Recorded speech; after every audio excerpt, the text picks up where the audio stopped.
এটা কোন ধরনের বদমাইশি? বাবা আমি তো মজা করছিলাম। এসব মজা একদম করবে না। মৃত্যুকে ভয় পাও না, কিন্তু একদিন তো সবাইকেই মরতে হবে। বাবা দেখো, আমি তোমার জন্য উপহার নিয়ে এসেছি। আচ্ছা বেটা, দেখা কি এনেছিস। আরে এটা তো কাপড়ের কাপড়। কাপড়ের কাপড়কে ভয় লাগে না, কিন্তু একদিন সবাইকে এটাই পরতে হবে।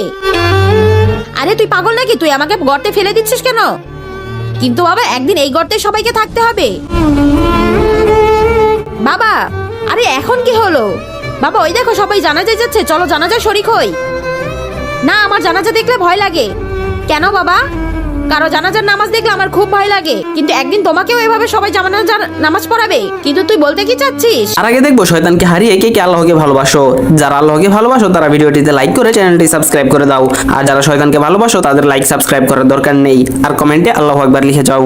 আমি বলতে চাচ্ছি কুল্লু নাফসিন জায়গাতুল মাউত, প্রত্যেক প্রাণীকেই তার মৃত্যুর স্বাদ গ্রহণ করতে হবে। এই জন্যই বলছি বাবা, নামাজ পড়তে হবে। নামাজ পড়লে তুমি জান্নাতে যেতে পারবে। বেটা তুই ঠিকই বলেছিস। বেটা আজান দিয়েছে, চল নামাজ পড়তে যাই। বন্ধুরা তোমরা যদি আল্লাহকে ভালোবেসে থাকো চ্যানেলটি সাবস্ক্রাইব করে কমেন্টে লিখে যাও আল্লাহু আকবার।